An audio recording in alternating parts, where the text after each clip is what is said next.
আসসালামু আলাইকুম রহমতুল্লাহ। সম্মানিত শিক্ষার্থী বন্ধুরা, সৈয়দুল মুরসালিন সাল্লাল্লাহু আলাইহি সাল্লামের প্রশংসায় বুসরির কাসিদায়ে বুরদা একটি বিখ্যাত কবিতা। আমরা অনেকেই কবিতাটা জানি এবং ইতিহাসও জানি, কিন্তু আসলে এই কাসিদায়ে বুরদা কে লিখেছেন, কোন কবি এটি রচনা করেছেন, তার সম্পর্কে আমাদের অবশ্যই জানা জরুরি, যা আমাদের চাকরি পরীক্ষায় অবশ্যই প্রয়োজন হবে, যেটা সিলেবাসে রয়েছে। সম্মানিত শিক্ষার্থী বন্ধুরা, কাসিদাতুল বুরদার কবির পরিচিতি সম্পর্কে আমরা এখন পাঠ করব। তার নাম হলো শরীফ উদ্দিন মুহাম্মদ ইবনু সাইদ ইবনে হাম্মাদ বুসিরি রহমতুল্লাহ আলাইহ। আমরা এখানে বাংলায় লেখা দেখতে পাচ্ছি শরাফুদ্দিন মুহাম্মদ ইবনে সাইদ ইবনে হাম্মাদ আল বুসিরি।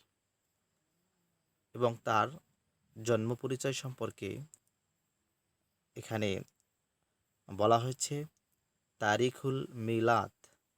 ইমাম বুসিরি রহমতুল্লাহ আলাইহ তার জন্ম তারিখ হলো ফি আউয়ালি শাওয়াল। তিনি শাওয়াল মাসের প্রথম 1 তারিখে তিনি জন্মগ্রহণ করেন। সেটা হলো 608 হিজরি। 608 হিজরির পহেলা শাওয়াল ইমাম শরফুদ্দিন মোহাম্মদ ইবনে সাইদ ইবনে হাম্মাদ আল বুসিরি রহমতুল্লাহ আলাইহ দুনিয়ার বুকে আগমন করেন। যেই তারিখটি ইংরেজি তারিখ অনুযায়ী সময়টা ছিল 7ই মার্চ 1213 খ্রিস্টাব্দ। মৌদিউল বিলাদা জন্মস্থান ইমাম বুসিরি রহমতুল্লাহ আলাইহ তিনি কোথায় জন্মগ্রহণ করেছেন এটাও আমাদের জানা অত্যন্ত জরুরি। বি কারিয়াতি দালাসিল বিল মাগরিবিল আউসাতি আল জাজাইরু। আমরা জানি মাগরিবিল আউসাত, যেটাকে আসলে বর্তমানে মরক্কো বলা হয়। কারণ হলো এমন একটা রাষ্ট্র রয়েছে মরক্কো, যিনি একেবারে আমাদের এই ভূখণ্ড মধ্যপ্রাচ্যের একেবারে পশ্চিম দিকে, যেখানে সূর্য অস্ত যায়, যেটা মাগরিব বলা হয়।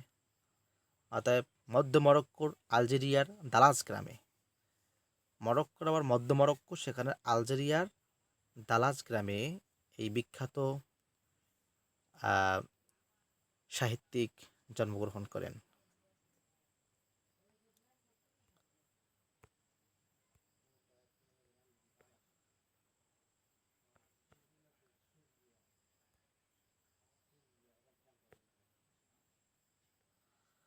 আমরা ইমাম বুসরি রহমতুল্লাহ আলাইহ তার পরবর্তী বিষয়গুলো যা রয়েছে, যেমন তার পিতৃর পরিচয়, মানে তার বাবার নাম।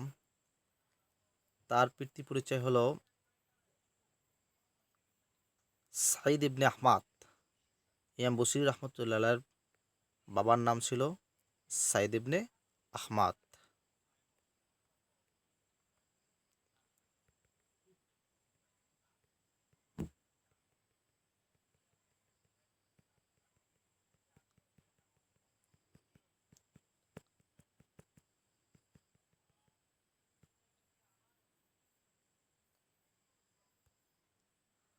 আমরা এখন ইমাম বুসরি রহমতুল্লাহ আলাইহর পরবর্তী তার শিক্ষা জীবন নিয়ে আলোচনা করব। মা তাওফিকি ইল্লা বিল্লাহ।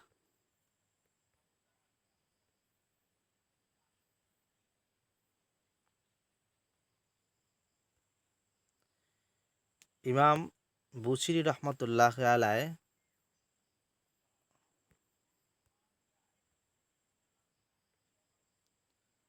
তিনি স্বীয় পিতার সাথে মিশরের কায়রো নগরীতে চলে আসেন। সেখানে আরবি ভাষা ও সাহিত্যের জ্ঞান অর্জনে সম্পৃক্ত হন। বুসরি রহমতুল্লাহ আলাইহ বাল্যকাল থেকে জ্ঞান অর্জন করেন। তিনি বাল্যকালে কুরআন মাজিদ মুখস্থ করেন। তিনি সমকালীন প্রসিদ্ধ বড় বড় জ্ঞানীদের শিষ্যত্ব গ্রহণ করেন। কর্মস্থল, অতএব তিনি কোন কোন স্থানে তার কর্মজীবন সম্পাদন করেন। আল্লামা বুসরির কাছে অনেক প্রসিদ্ধ আলেম তার শিষ্যত্ব গ্রহণ করেছেন। তন্মধ্যে উল্লেখযোগ্য হলেন আসির উদ্দিন মোহাম্মদ ইবনে ইউসুফ, যিনি আবু হায়ান গ্রানাটি নামে প্রসিদ্ধ, এবং ফাতাহ উদ্দিন, যিনি ইবনে সাইদুন নাস নামে প্রসিদ্ধ। এছাড়া অনেকেই রয়েছেন। আল্লামা বুসরি রহমতুল্লাহ আলায় রাসূল সাল্লাল্লাহু আলাইহি ওয়াসাল্লামের হাদিসসমূহের সূক্ষ্ম বিষয় উদ্ঘাটন, রাসূলের জীবনচরিত জানার মানুষে সিরাতুন নবী অধ্যয়নের প্রতি আত্মনিয়োগ করেন। তিনি রাসূল করিম সাল্লাল্লাহু আলাইহি ওয়াসাল্লামের প্রশংসায় সর্বশক্তি ব্যয় করেন এবং তার কবিতা ও বাক্য শাস্ত্র এজন্য ওয়াকফ করেন। আমরা সংক্ষেপে জানতে পারলাম ইমাম বুসরি রহমতুল্লাহ আলাইহির জীবনী।